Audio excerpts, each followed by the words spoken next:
Hello students.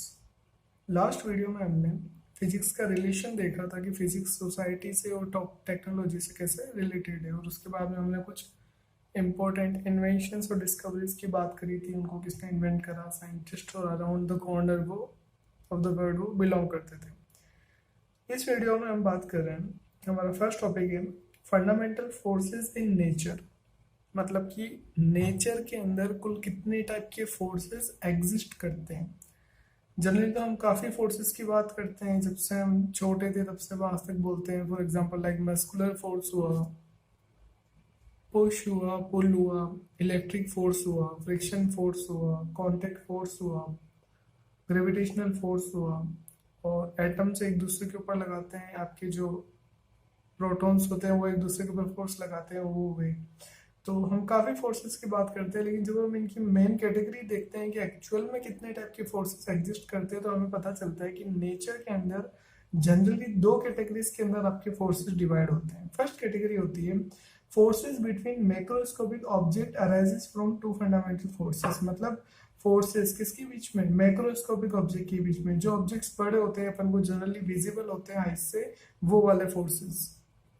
इसमें आपकी दो कैटेगरीज होती है। फर्स्ट है gravitational force, second electromagnetic force. उसके बाद में अभी हमने क्या देखा, मैक्रोस्कोपिक फोर्सेस, मतलब जो लार्ज लेवल के फोर्सेस ऑब्जेक्ट के बीच में जो फोर्सेस होते हैं। Next, in the microscopic world, जब हम माइक्रोस्कोपिक के छोटे वर्ल्ड में जाते हैं, इन एडिशन टू द, तो ये फोर्सेस तो एग्जिस्ट करते ही हैं, ग्रेविटेशनल फोर्स और इलेक्ट्रोमैग्नेटिक फोर्स। इनके अलावा दो बेसिक और फोर्स आ जाते हैं। फर्स्ट है आपका स्ट्रॉन्ग न्यूक्लियर फोर्स, सेकंड है वीक न्यूक्लियर फोर्स। तो कुल मिला के पूरे यूनिवर्स के अंदर ओनली अभी तक जो नॉन फोर्सेज है वो आपके ओनली फोर फोर्सेज है। फर्स्ट आपका gravitational force, second electromagnetic force, third strong nuclear, और फिर वीक न्यूक्लियर फोर्स। तो अब चार टाइप के फोर्स है, और अपन को पता है कि फोर्सेस जो होते हैं उनकी कुछ स्ट्रेंथ होती है कि बड़ा कौन है, छोटा कौन है, इन चारों में से। तो अगर अपन इनके स्ट्रेंथ की बात करें, तो इनकी स्ट्रेंथ का जो रेशियो है वो यहाँ पे अपन बात कर रहे हैं। एफ जी आपका gravitational force, F W weak force nuclear force, F E electromagnetic force, F S strong nuclear force. अगर अपन फॉर एग्जांपल लेंगे, आपका जो कंपैरिजन के लिए आपका जो ग्रेविटेशनल फोर्स है, अगर उसका मैग्नीट्यूड कितना है, 1। फॉर एग्जांपल अपन बात कर रहे हैं कि आपका जो ग्रेविटेशनल फोर्स है, अगर उसका मैग्नीट्यूड 1 है, तो उस 1 की कंपेरेटिव में आपका जो वीक न्यूक्लियर फोर्स है, वो week nuclear force gravitational force की कंपैरेटिव में 10 टू पावर 25 टाइम्स ज्यादा बड़ा है। फिर से आपका अगर ग्रेविटेशनल फोर्स की वैल्यू 1 है, तो आपका जो वीक न्यूक्लियर फोर्स है वो ग्रेविटेशनल फोर्स की कंपैरेटिव में 10 टू पावर 25 टाइम्स बड़ा है। इसके बाद में आपका जो इलेक्ट्रोमैग्नेटिक फोर्स है वो आपका ग्रेविटेशनल फोर्स की कंपैरेटिव में 10 टू पावर 36 टाइम्स बड़ा है। इसका मतलब क्या है कि अगर आपका ग्रेविटेशनल फोर्स 1 है, तो आपका जो इलेक्ट्रोमैग्नेटिक फोर्स है वो 10 टू पावर 36, मतलब मेरे को इसके आगे कितने जीरो लगाने पड़ेंगे, 36 जीरो लगाने पड़ेंगे। इतना बड़ा आपका कौन है, इलेक्ट्रोमैग्नेटिक फोर्स। किसकी कंपैरेटिव में? ग्रेविटेशनल फोर्स की कंपैरेटिव में। नेक्स्ट, आपका जो स्ट्रॉन्ग न्यूक्लियर फोर्स है वो ग्रेविटेशनल फोर्स की कंपैरेटिव में 10 टू पावर 38 टाइम्स बड़ा है। तो इसका मतलब आपका जो ग्रेविटेशनल फोर्स है उससे काफी बड़े बड़े फोर्सेस एग्जिस्ट करते हैं। इसका मतलब इन चारों में से सबसे जो स्मॉल स्ट्रेंथ का फोर्स है कौन सा होता है? Gravitational force. उसके बाद में week nuclear force third number पे सबसे बड़ा। सेकेंड नंबर पे सबसे बड़ा फोर्स कौन सा होता है? आपका इलेक्ट्रोमैग्नेटिक फोर्स। और सबसे बड़ा जो स्ट्रेंथ का फोर्स होता है वो कौन सा होता है? Strong nuclear force. सबसे कम कौन सा होता है? Gravitational force. अगर 1 है तो आपका जो स्ट्रॉन्ग न्यूक्लियर फोर्स है वो कितना है? 10 टू पावर 38 टाइम्स। तो अभी अपन ने क्या पढ़ा, कितने फोर्सेस के होते हैं अपने नेचर के अंदर? 4। Gravitational force, electromagnetic force, strong nuclear force और वीक न्यूक्लियर फोर्स। अब अपन इनके बारे में इंडिविजुअल डिस्कशन करेंगे, सबके बारे में। सबसे पहले हम बात कर रहे हैं ग्रेविटेशनल फोर्स की। जैसा कि हम ऑलरेडी 9th क्लास में पढ़ चुके हैं, ग्रेविटेशनल फोर्स के बारे में हमने पढ़ चुके हैं कि ग्रेविटेशनल फोर्स जो होता है वो कब लगता है कि आपकी कोई भी दो जब बॉडी होती है उनके पास क्या होता है? मास, और उनके बीच में क्या होनी चाहिए? डिस्टेंस। तो वो आपस में एक दूसरे के ऊपर अट्रैक्शन का फोर्स लगाती है। फिर से कोई भी दो बॉडीज जिनके पास मास होता है और उनके बीच में कोई डिस्टेंस होती है, वो आपस में एक दूसरे के ऊपर अट्रैक्शन का फोर्स लगाती है। तो ये जो फोर्स होता है कौन सा फोर्स होता है? म्यूचुअल अट्रैक्शन का फोर्स होता है। It is the force of mutual attraction. ये कौन सा फोर्स होता है? म्यूचुअल अट्रैक्शन का। किसके बीच? दो बॉडीज के बीच में। किसकी वजह से होता है ये फोर्स? उनकी मास की वजह से होता है। और अपन ने पढ़ा था यूनिवर्सल ऑफ ग्रेविटेशन का फॉर्मूला अपन ने देखा था, उसके अकॉर्डिंग अपने क्या पता चल रहा था कि फोर्स जो होता है, ये ग्रेविटेशनल फोर्स किसी भी दो बॉडीज के बीच में, वो उनके प्रोडक्ट, उनके मास के प्रोडक्ट के डायरेक्टली प्रोपोर्शनल होता है और उनकी डिस्टेंस के स्क्वायर के इनवर्सली प्रोपोर्शनल। जब अपन वहां पे कांस्टेंट हटाते हैं तो कांस्टेंट ऑफ प्रोपोर्शनलिटी आता है जी, जिसकी वैल्यू कितनी होती है? 6.67 into 10⁻11।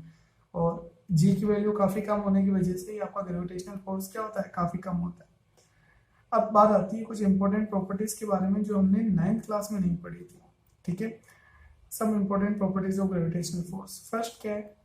It is a universal attractive force. ये जो फोर्स है यूनिवर्सल फोर्स है, मतलब पूरी यूनिवर्स के अंदर कहीं पे भी दो बॉडीज है, अगर उनके पास कुछ मास है तो ये फोर्स उनके बीच में लग रहा होगा। Next, it obeys inverse square law. इसका मतलब क्या है कि it obeys inverse square law. Inverse पहली चीज तो मतलब वो जो चीज है वो 1 डिवाइड में आ गई, और स्क्वायर लॉ ये जो चीज है कि आपका जो फोर्स होता है वो क्या करता है? डिस्टेंस के स्क्वायर के इनवर्सली प्रोपोर्शनल होता है। आपका जो फोर्स है वो डिस्टेंस के स्क्वायर के इनवर्सली प्रोपोर्शनल होता है। इस चीज को बोलते हैं कि it always inverse square law.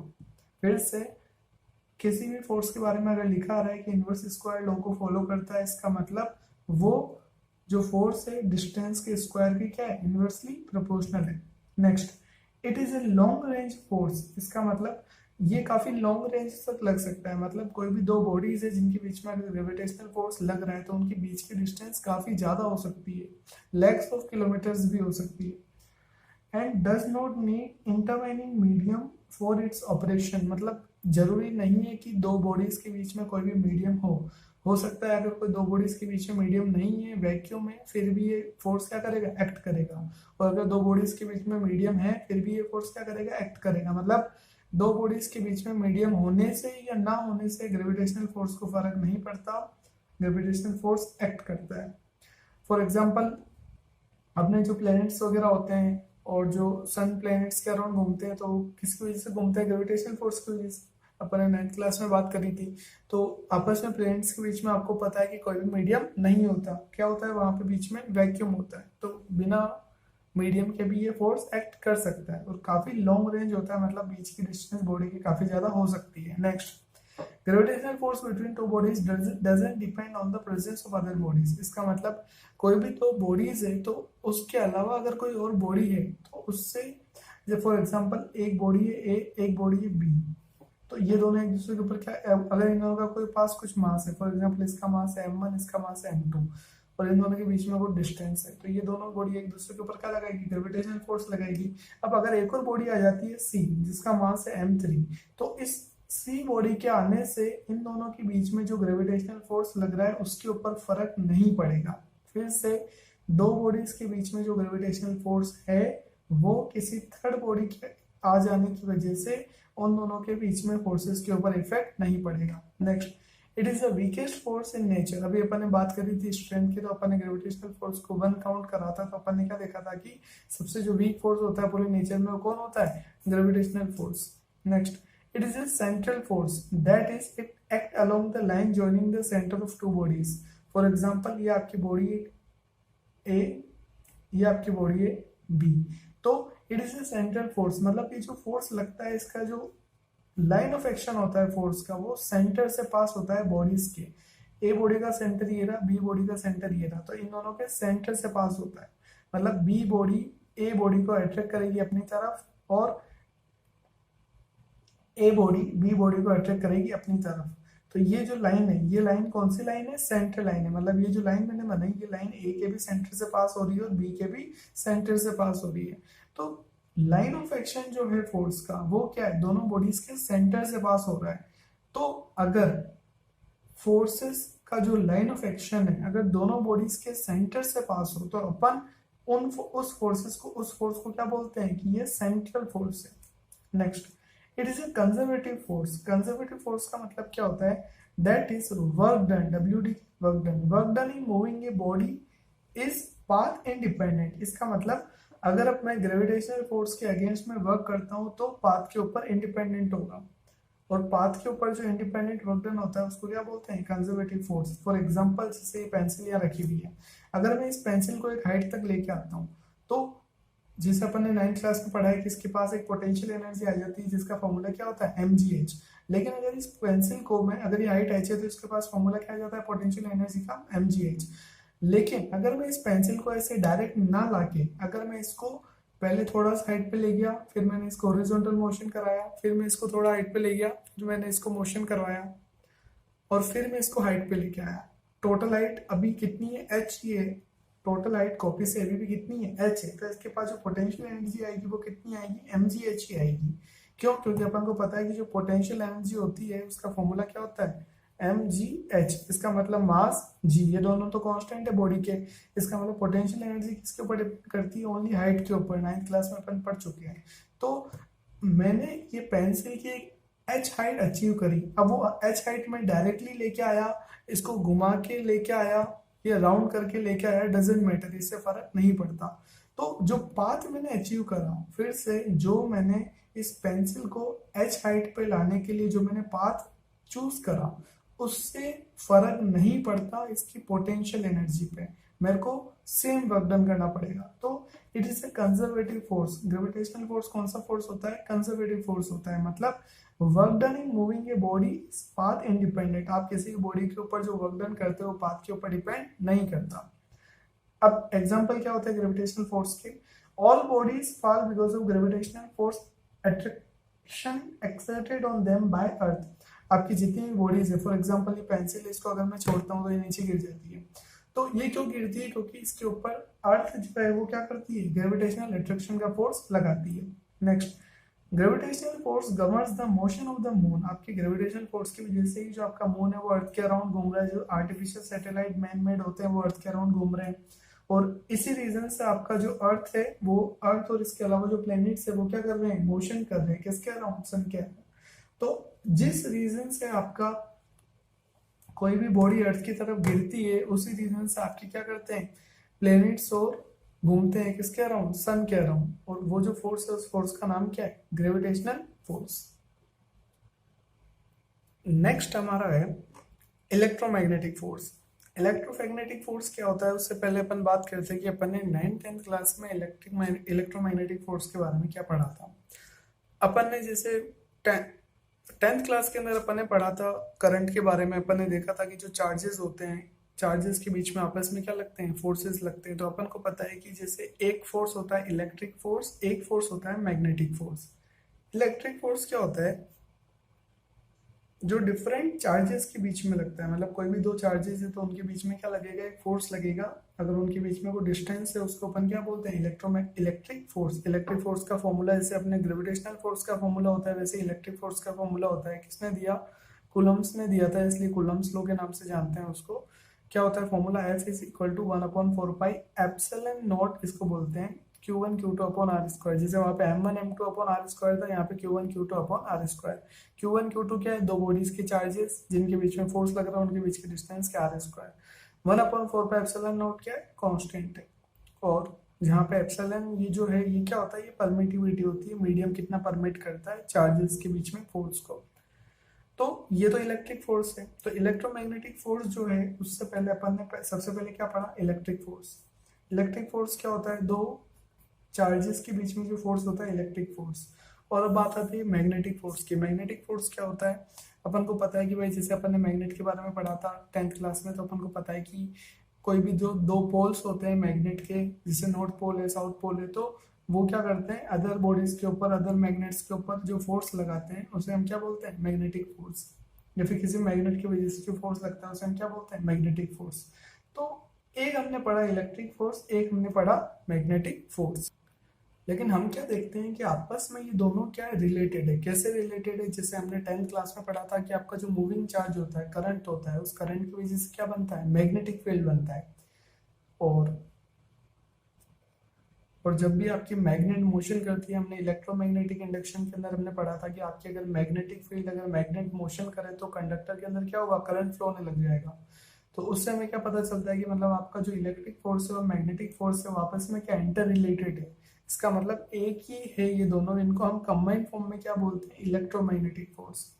तो फिर से एक आपका होता है इलेक्ट्रिक फोर्स, एक आपका होता है मैग्नेटिक फोर्स, और इन्हीं फोर्सेस को कंबाइंड फॉर्म में हम बोलते हैं electromagnetic forces.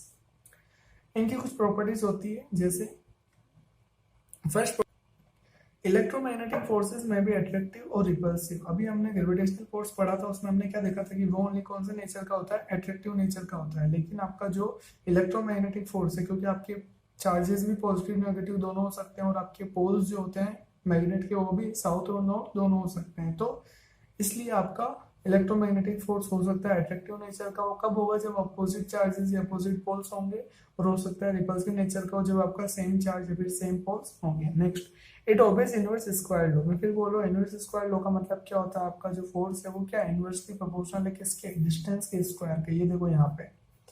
Next, it is a long range force, मतलब ये भी क्या है, लॉन्ग रेंज के अंदर अप्लाई होता है, and does not require any intervening medium for its operation. Same यही था ग्रेविटेशनल फील्ड में भी, यही पॉइंट था क्या, कि ये लॉन्ग रेंज में अप्लाई हो सकता है, इसको जरूरी नहीं है बीच में कोई मीडियम की रिक्वायरमेंट हो। Next, it is A central force, मतलब ये भी क्या करता है, अलोंग द सेंटर, दोनों जो बॉडीज, दोनों जो चार्ज बॉडीज उन दोनों के सेंटर के अलोंग इनका लाइन ऑफ एक्शन होता है, किसका, फोर्स का।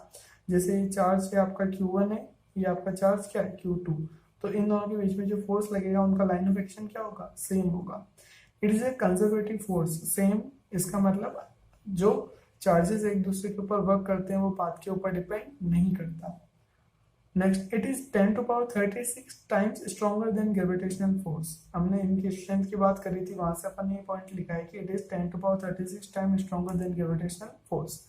एग्जाम्पल कैसे बोल सकते हैं, इसका एग्जाम्पल क्या हो सकता है, when A spring is compressed और इलोंगेटेड, जब भी किसी स्प्रिंग को पुश और पुल किया जाता है, कंप्रेस और इलोंगेट किया जाता है, it exert a force of elasticity due to net repulsion और अट्रैक्शन। मतलब अगर मैं किसी स्प्रिंग को क्या करता हूँ, कंप्रेस करता हूँ, तो वो क्या करती है, पुश करती है, और अगर मैं किसी स्प्रिंग को क्या करता हूँ, इलोंगेट करता हूँ, खींचता हूँ, तो वो क्या करती है, वापस पुल होने की कोशिश करती है, अपनी नेचुरल लेंथ में आने की कोशिश करती है।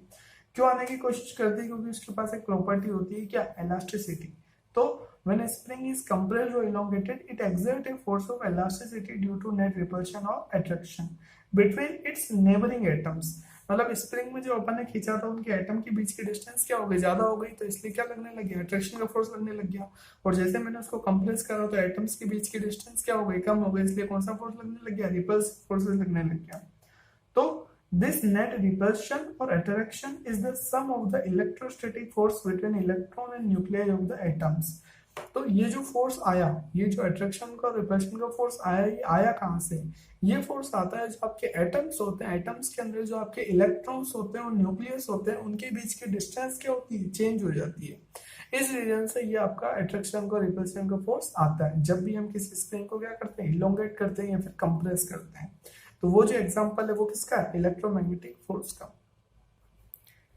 अब हम इलेक्ट्रोमैग्नेटिक जो नेचर होता है फोर्सेस का, उसके बारे में डिटेल में पढ़ रहे हैं, क्योंकि मतलब अपने जो मेजॉरिटी ऑफ फिनोमिना होते हैं ये इलेक्ट्रोमैग्नेटिक फोर्स से गवर्न करता है। कैसे हम समझते हैं इसको, all matter consist of charge particle like electron और प्रोटॉन। आपके जितने भी मैटर जो होता है, मैटर का मतलब ये होता है जो स्पेस कंटेन करता है और जो एटम मॉलिक्यूल से बना होता है, तो आपके जितना भी मैटर है वो उसके अंदर क्या होता है, चार्ज पार्टिकल होते हैं, जैसे आपका इलेक्ट्रॉन हुआ, प्रोटॉन हुआ, सब के अंदर। तो the strong electromagnetic force between this particle is responsible for the atom molecule, उनके स्ट्रक्चर के ऊपर, केमिकल रिएक्शन और मैकेनिकल थर्मल इलेक्ट्रिकल प्रॉपर्टीज। इसका मतलब जो स्ट्रॉन्ग इलेक्ट्रोमैग्नेटिक फोर्स है, इनके पार्टिकल्स के बीच में, आपके जितने भी पार्टिकल्स होते हैं, मतलब कहने का मतलब क्या है, बिल्कुल सिंपल लैंग्वेज में, आपका जो मैटर है, तो मैटर के अंदर जो एटम्स है, तो एटम्स के अंदर आपके जो इलेक्ट्रॉन और प्रोटॉन्स है, उनके बीच में जो फोर्स लग रहा है, वो जो फोर्स है, उसी फोर्स, वही फोर्स रिस्पॉन्सिबल है किसके लिए, आपके एटम का स्ट्रक्चर कौन सा होगा, मतलब किस टाइप का आपका एटम का स्ट्रक्चर होगा। और एटम का स्ट्रक्चर ही डिसाइड करता है किसका, मॉलिक्यूल के स्ट्रक्चर किस टाइप से होंगे, कौन कौन से मॉलिक्यूल आपस में बनेंगे, अगर कोई केमिकल रिएक्शन हो रही है तो फास्ट होगी, स्लो होगी, ये भी कौन डिसाइड करता है, आपके अंदर जो आपके इलेक्ट्रॉन्स होते हैं, प्रोटॉन्स होते हैं, उनके बीच के फोर्सेस।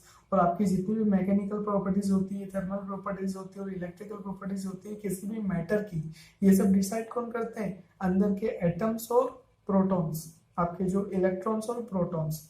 क्यों? क्योंकि जितना भी मैटर है सब किससे मिलके बना है?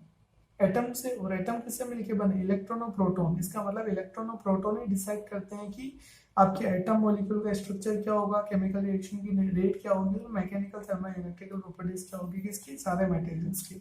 अब अपन इंडिविजुअल बात करते हैं। फर्स्ट अपन बात कर रहे हैं इलेक्ट्रोमैग्नेटिक फोर्स के अंदर ही पढ़ रहे हैं अभी अपन। फर्स्ट बात कर रहे हैं contact force between two bodies, मतलब कोई भी दो बॉडीज को आपस में कॉन्टेक्ट में रखा जाता है तो उनके बीच में फोर्स कैसे वेरी करता है।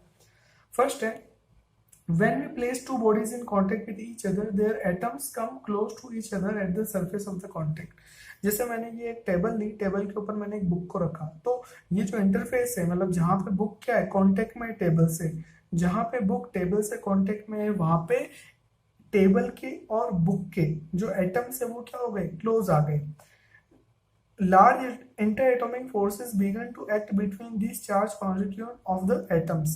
तो ये जो एटम्स आपस में कांटेक्ट में है टेबल के और बुक के, उनके जो चार्ज कॉन्स्टिट्यूएंट्स है, मतलब उनके जो एक्सटर्नल और ऑर्बिट के जो इलेक्ट्रॉन्स और जो प्रोटॉन्स हैं, वो क्या है? आपस में एक दूसरे के ऊपर क्या लगाते हैं? इलेक्ट्रोमैग्नेटिक फोर्स अप्लाई करते हैं। Generally, these forces act normal to the surface of contact and are of pushing और repelling nature। जनरली क्या होता है कि आपका जो बुक है, उस बुक के जो इलेक्ट्रॉन्स हैं वो क्या करते हैं? इलेक्ट्रॉन से प्रोटॉन से वो क्या करते हैं? टेबल को पुश करते हैं। और ऐसे ही आपके जो टेबल के इलेक्ट्रॉन है, प्रोटॉन है, वो बुक को पुश करते हैं और एक दूसरे को पुश या पुल कर रहे हो तो नेचर कैसा होता है? नॉर्मल।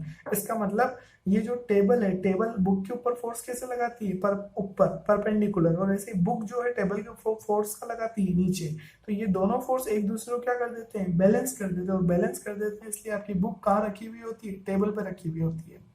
ठीक है, तो a book lying on A table pushes it downward. Book क्या बुक कहाँ टेबल को पुश कर रही है? डाउनवर्ड पुश कर रही है। और ऐसे ही आपकी जो टेबल है वो बुक को कहाँ पुश कर रही है? अपवर्ड। तो ये हो क्यों रहा है? क्यों? क्योंकि इनके बीच में आपस में जो कांटेक्ट है उसकी वजह से इनके जो एटम से इलेक्ट्रॉन से आपस में एक दूसरे के ऊपर फोर्स लगा रहे हैं। तो एटम से और इलेक्ट्रॉन और प्रोटॉन की बात आ गई। इसका मतलब ये जो फोर्स का नेचर है, कौन सा नेचर है? Electromagnetic force. इसका मतलब जब भी कोई बॉडीज आपस में कांटेक्ट में होती है हमेशा वो एक दूसरे के ऊपर एक फोर्स लगाती है जिसका नाम क्या है? Electromagnetic force. अब आपका जो इलेक्ट्रोमैग्नेटिक फोर्स होता है उसका हमने एक टाइप पढ़ा अभी, कांटेक्ट फोर्स। कांटेक्ट फोर्स जो होता है उसके अंदर हमने अभी बात करी बुक के ऊपर, टेबल के ऊपर बुक को जब हमने रखा तो हमने देखा कि वो दोनों एक दूसरे के ऊपर पुश करते हैं, एक दूसरे के ऊपर नॉर्मल फोर्स लगाते हैं। परपेंडिकुलर फोर्स लगाना मतलब नॉर्मल फोर्स लगाना, एक ही बात है। नॉर्मल मतलब परपेंडिकुलर। लेकिन कांटेक्ट फोर्स जो होता है उसका नॉर्मल फोर्स के अलावा एक और कंपोनेंट होता है जिसका नाम होता है फ्रिक्शनल फोर्स। अपन 9th क्लास में पढ़ चुके हैं कि जब भी अपन किसी बॉडी का क्या करते हैं? मोशन कराते हैं। जब भी किसी बॉडी का मोशन कराते हैं तो उसके अपोजिट डायरेक्शन में एक फोर्स लगता है जो उसको रोकने की कोशिश करता है, जिसे हम क्या बोलते हैं? Frictional force. तो जो फ्रिक्शनल फोर्स होता है, जैसे बॉडी है, ए बॉडी है, इसके ऊपर मैं फोर्स लगा रहा हूँ तो ये अपोजिट डायरेक्शन में क्या लगाएगी? फ्रिक्शनल लगाएगी। तो ये जो फ्रिक्शनल फोर्स लगता है ये सरफेस के कैसे लगता है? पैरेलल। जैसे ये आपकी सरफेस है और ये फोर्स कैसे लग रहा है? इसके पैरेलल लग रहा है। ये देखो दोनों लाइंस पैरेलल है, फोर्स की और सरफेस की। तो इससे क्या पता चलता है कि आपका जब भी कोई दो बॉडी कांटेक्ट में होती है, जब भी कोई दो बॉडीज कांटेक्ट में होती है तो एक कांटेक्ट फोर्स का एक कंपोनेंट होता है फ्रिक्शनल फोर्स, वो भी एक्ट करता है। फिर से जब भी कोई दो बॉडीज आपस में कांटेक्ट होती है तो कांटेक्ट फोर्स का एक कंपोनेंट फ्रिक्शनल फोर्स भी एक्ट करता है। कैसे एक्ट करता है? Parallel to the surface act करता है। इससे होता क्या है? इससे क्या होता है अपने एक एग्जांपल से समझते हैं। जैसे अगर किसी पर्सन को पेड़ के ऊपर चढ़ना हो तो पेड़ के ऊपर जब चढ़ता है तो इजीली वो पेड़ के ऊपर चढ़ सकता है। क्यों इजीली पेड़ के ऊपर चढ़ सकता है? क्योंकि उसकी जो ट्रंक होती है, उसकी जो शाखाएं होती है वो क्या होती है कि मतलब काफी रफ होती है। और काफी रफ होने की वजह से वो जो फ्रिक्शनल फोर्स लगता है आपकी पर्सन के बीच में और पेड़ के बीच में, पर्सन के बीच में और पेड़ के बीच में जो फ्रिक्शनल फोर्स लगता है वो क्या होता है? काफी ज्यादा। इस रीजन से वो जो फ्रिक्शनल फोर्स क्या करता है, उसको सपोर्ट करता है, नीचे फिसलने नहीं देता है। फ्रिक्शनल फोर्स सपोर्ट करता है, उसको नीचे फिसलने नहीं देता है, इसीलिए पर्सन पेड़ के ऊपर आसानी से चढ़ जाता है। लेकिन अगर मैं बात करूं कि अगर किसी पर्सन को, आपका जो पोल है, बिल्कुल कोई स्मूथ पोल जो होते हैं, अगर स्मूथ पोल के ऊपर किसी पर्सन को चढ़ना हो तो स्मूथ पोल के ऊपर नहीं चढ़ पाते। क्यों नहीं चढ़ पाते? क्योंकि स्मूथ पोल के ऊपर आपका जो फ्रिक्शनल फोर्स होता है वो क्या होता है, काफी कम होता है, लगभग नेग्लिजिबल हो जाता है। उसकी स्मूथनेस की वजह से, कोई भी पोल वगैरह है तो उसकी स्मूथनेस की वजह से वो जो फ्रिक्शनल फोर्स होता है वो क्या हो जाता है, काफी ज्यादा कम हो जाता है, और उस वजह से आपके कोई भी पर्सन किसी पोल के ऊपर आसानी से नहीं चढ़ सकता। तो अभी हमें क्या पता चला कि आपका कांटेक्ट फोर्स जो है उसके अलावा उसका एक कंपोनेंट होता है जिसका नाम, नॉर्मल फोर्स के अलावा कंपोनेंट होता है जिसका नाम क्या होता है, फ्रिक्शनल फोर्स। फ्रिक्शनल फोर्स कैसे एक्ट करता है, ये सरफेस के पैरेलल एक्ट करता है, ठीक है।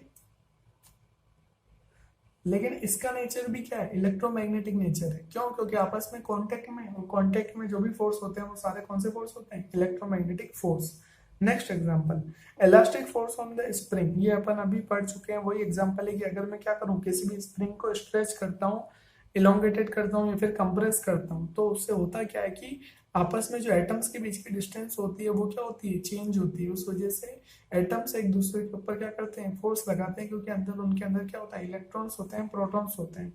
तो उनके बीच की डिस्टेंस चेंज होने से एक दूसरे के ऊपर वो क्या करते हैं, फोर्स लगाते हैं। अगर जैसे ये वो स्प्रिंग है, स्प्रिंग को अगर मैंने खींच के इलोंगेटेड कर दिया, लंबा कर दिया, तो एटम्स एक दूसरे के ऊपर वापस कौन सा फोर्स लगाएंगे, पुलिंग का फोर्स लगाएंगे। तो ये इंटरनल फोर्स की डायरेक्शन क्या हो जाएगी, अपोजिट। क्यों? क्योंकि स्प्रिंग की अगर नेचुरल लेंथ उसकी जो थी, अगर वो यहाँ थी, इतनी लेंथ थी, तो वापस वो कहाँ आना चाहती है, इतनी ही आना चाहती है। अगर मैं किसी स्प्रिंग को क्या करता हूँ, कंप्रेस करता हूँ, एक्सटर्नल फोर्स लगा के मैंने क्या कर दिया, कंप्रेस कर दिया, तो अंदर से जो इंटरनल फोर्स लगेगा उसकी डायरेक्शन क्या होगी, अपोजिट। क्योंकि स्प्रिंग क्या चाहती है, अपनी नेचुरल लेंथ में वापस आना चाहती है। Next example, force in spring और रोप। जब भी जैसे किसी भी बॉडी को अगर मैं रूफ से, ये रूफ है, ठीक है, रूफ से अगर मैं स्प्रिंग से या फिर, सॉरी स्प्रिंग नहीं स्ट्रिंग है, फोर्स इन स्ट्रिंग और रोप, किसी भी रस्सी के अंदर फोर्स कैसे अप्लाई होता है। फॉर एग्जांपल, ये जैसे रूफ है, रूफ से मैंने रस्सी से, किसी भी स्ट्रिंग से एक बॉडी, एम मास की बॉडी को क्या कर रखा है, हैंग कर रखा है। तो ये जो रस्सी है, ये जो स्ट्रिंग है, इसके अंदर फोर्स कैसे लगता है, फोर्स की डायरेक्शन क्या होती है, वो अपन को जानना है। और ये किस टाइप से इलेक्ट्रोमैग्नेटिक फोर्स के अंदर आता है, वो अपन को जानना है। देखो होता क्या है कि जैसे अपन दो पॉइंट की बात कर रहे हैं, एक तो रूफ और रस्सी जो कनेक्ट है स्ट्रिंग, और सेकंड आपकी जो स्ट्रिंग और मास कनेक्टेड है, एम मास की बॉडी। अपन उस पॉइंट की बात करते हैं, कॉन्टेक्ट पॉइंट की।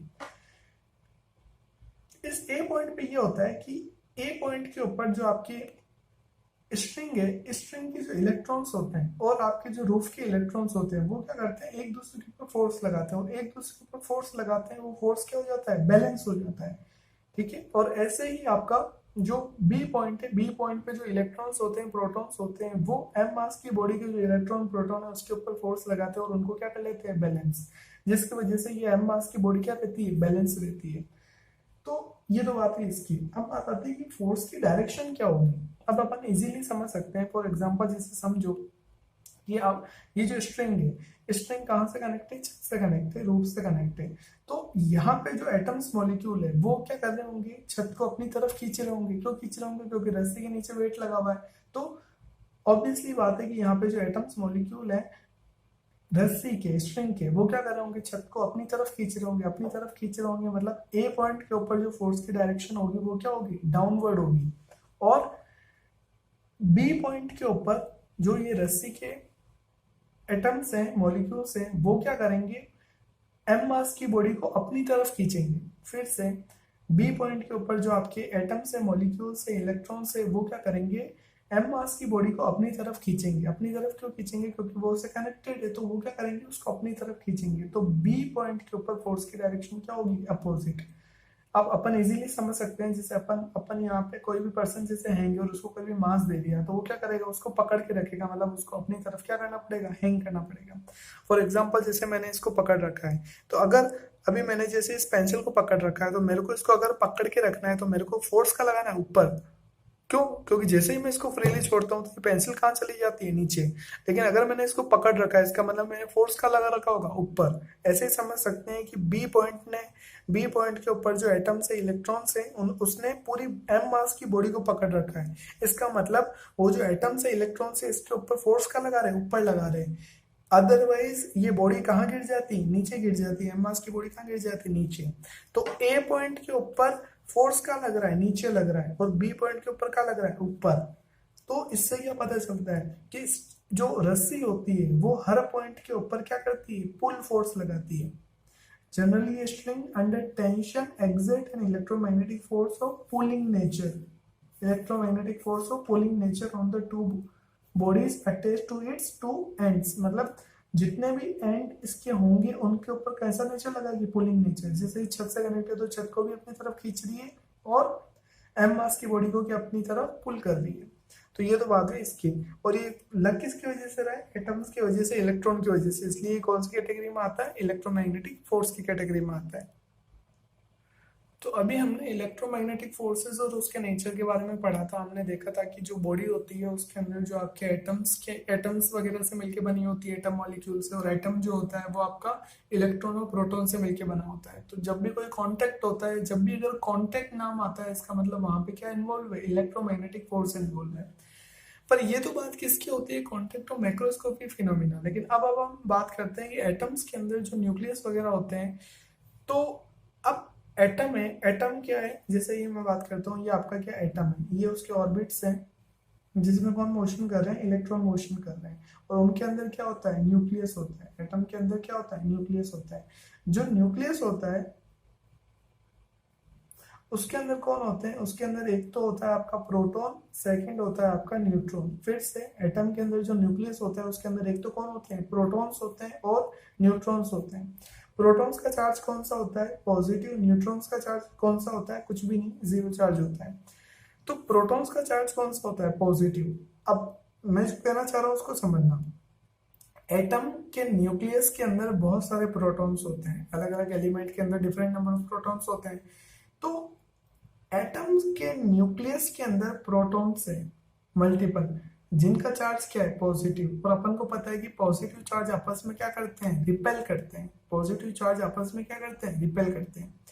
तो पॉजिटिव चार्ज आपस में रिपेल कर रहे हैं तो आपका न्यूक्लियस कैसा होना चाहिए? अनस्टेबल होना चाहिए। मतलब वो रुकना नहीं चाहिए, टूट जाना चाहिए, न्यूक्लियस टूट जाना चाहिए। लेकिन ऐसा होता नहीं है। आपका न्यूक्लियस अनस्टेबल होता है क्या? जनरली नहीं होता है, क्योंकि आपके सारे एलिमेंट एग्जिस्ट करते हैं। क्योंकि अगर न्यूक्लियस अनस्टेबल होता तो आपके एटम टूट जाता, और एटम टूट जाता तो मॉलिक्यूल बन ही नहीं पाता, और मॉलिक्यूल नहीं बनता तो यूनिवर्स ही एग्जिस्ट नहीं करती। लेकिन न्यूक्लियस नहीं टूटता है। इसका मतलब कोई ना कोई फोर्स इस न्यूक्लियस के अंदर, ये जो प्रोटॉन और न्यूट्रॉन हैं, इनको आपस में जोड़े हुए हैं, इनको आपस में कंबाइन करे हुए हैं। और वो जो फोर्स है वो बहुत बड़ा फोर्स है।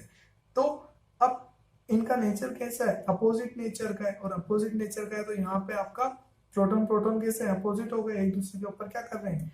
सॉरी, सेम नेचर के। और सेम नेचर के हैं तो एक दूसरे के ऊपर रिपल फोर्स तो हो नहीं सकता, क्योंकि ग्रेविटेशनल फोर्स का नेचर कौन सा होता है? अट्रैक्शन का नेचर होता है। तो इसका मतलब ये कोई नया टाइप का फोर्स है। ठीक है, ये कोई नया टाइप का फोर्स है। इसलिए ये जो फोर्स होता है, ये फोर्स कौन सा होता है? Strong nuclear force.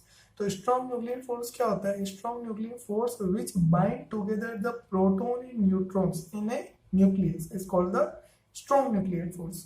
जो क्या करता है? प्रोटॉन और न्यूट्रॉन को बाइंड करके रखता है। इसकी प्रॉपर्टीज क्या होती है? It is about 10⁻13 times stronger than the gravitational force.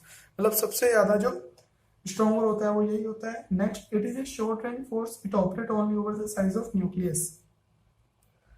मतलब इसकी जो एक्ट करने की डायमेंशन होती है वो बहुत कम होती है। मतलब ये न्यूक्लियस के अंदर जो डिस्टेंस होती है, न्यूक्लियस की जो डिस्टेंस होती है उसी के अंदर ऑपरेट करता है, उसके बाहर ऑपरेट नहीं करता। Next, it is basically an attractive forces but become repulsive when the distance between nucleus becomes less than 10⁻15 metre. Generally जो स्ट्रॉन्ग न्यूक्लियर फोर्स होता है इसका नेचर कैसा होता है? अट्रैक्टिव नेचर होता है। लेकिन अगर मैं जो न्यूक्लियस के बीच के डिस्टेंस है, अगर मैं उसको 10⁻15 से कम कर दूं तो इसका नेचर क्या हो जाता है? रिपल्सिव नेचर हो जाता है। Next, it is a non central and non conservative force. मतलब जो कोई भी दो प्रोटॉन के बीच में जो फोर्स लगता है वो सेंट्रल लाइन के अलोंग नहीं लगता। एंड नॉन कंजर्वेटिव फोर्स, इसका मतलब जो न्यूक्लियस को अगर आपस में इधर उधर मोशन करते हैं तो वर्क डन जो होता है वो पाथ पे उनका डिपेंड करता है। Next, it is charge independent character, मतलब ये चार्ज के ऊपर डिपेंड नहीं करता, चार्ज के ऊपर डिपेंड नहीं करता। इसका मतलब जो न्यूक्लियस, ये स्ट्रॉन्ग न्यूक्लियर फोर्स होता है दो प्रोटॉन के बीच में, प्रोटॉन न्यूट्रॉन के बीच में और न्यूट्रॉन न्यूट्रॉन के बीच में लगभग क्या होता है, इक्वल। मतलब ऐसा नहीं है कि प्रोटॉन प्रोटॉन के बीच में ज्यादा लगेगा, प्रोटॉन न्यूट्रॉन के बीच में कम लगेगा और न्यूट्रॉन न्यूट्रॉन के बीच में कम लगेगा। लगभग ये जो फोर्स होता है सबके बीच में क्या लगता है, इक्वल। मतलब चार्ज के ऊपर डिपेंड लगभग नहीं करता।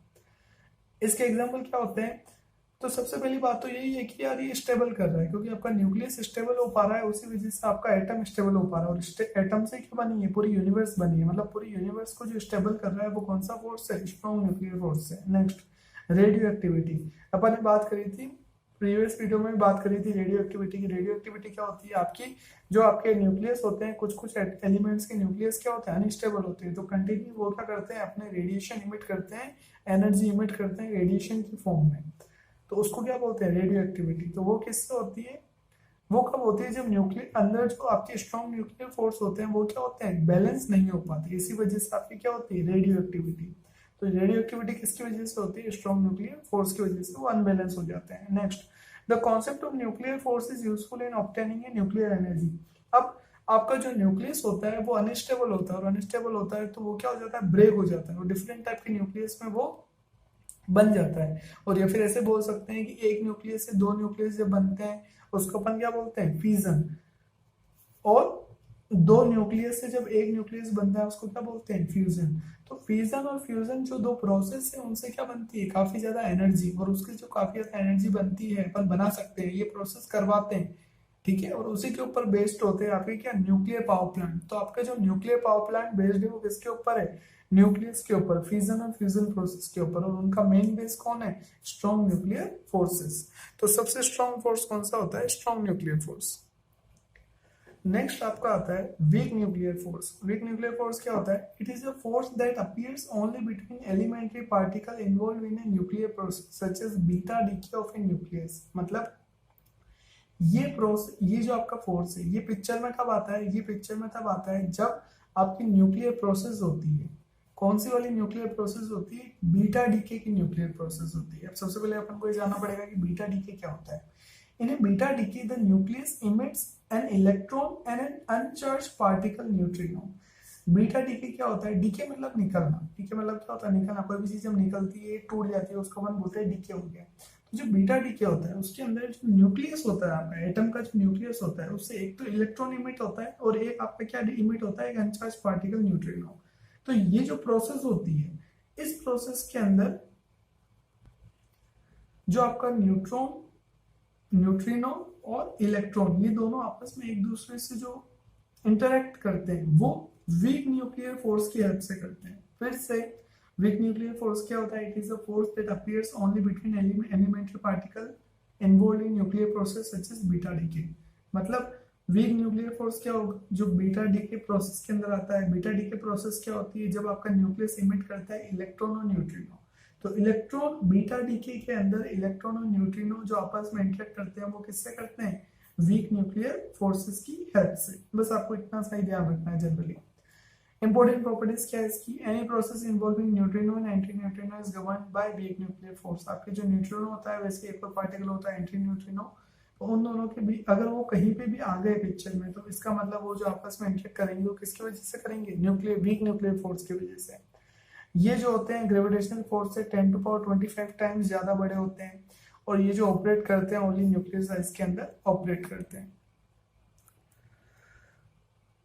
नेक्स्ट है हमारा कंजर्वेशन लॉज, कि आपके अपन स्मॉल क्लासेस में भी पढ़े आ रहे हैं कि कुछ कंजर्वेशन लॉज जैसे अपन ने पढ़े हैं, law of conservation of energy. और ये जो कंजर्वेशन के लॉज होते हैं ये होते क्या है और बताते क्या है।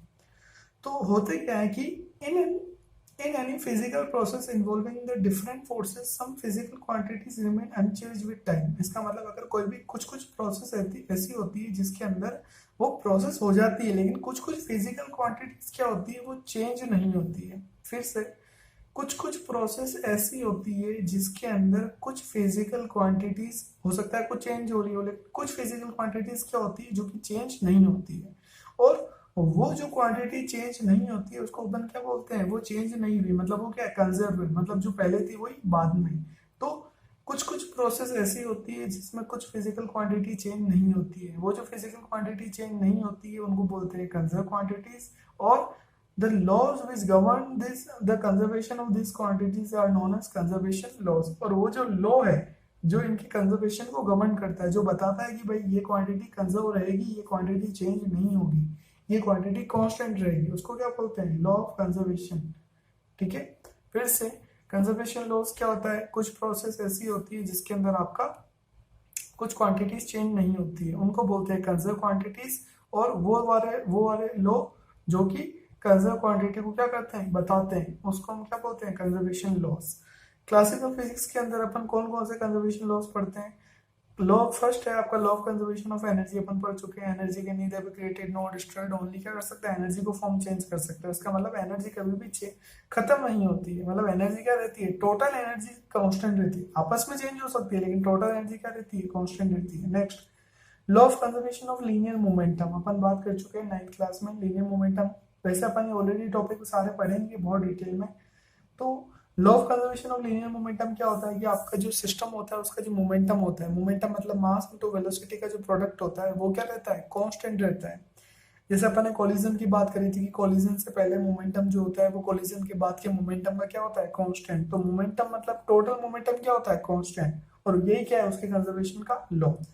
जैसे आपकी बॉडी लीनियर मोशन करती है तो जो मोमेंटम होता है वो कौन सा होता है, लीनियर मोमेंटम। वैसे अगर आपकी बॉडी अगर रोटेशनल मोशन करती है तो जो मोमेंटम होता है उसको क्या बोलते हैं, एंगुलर मोमेंटम।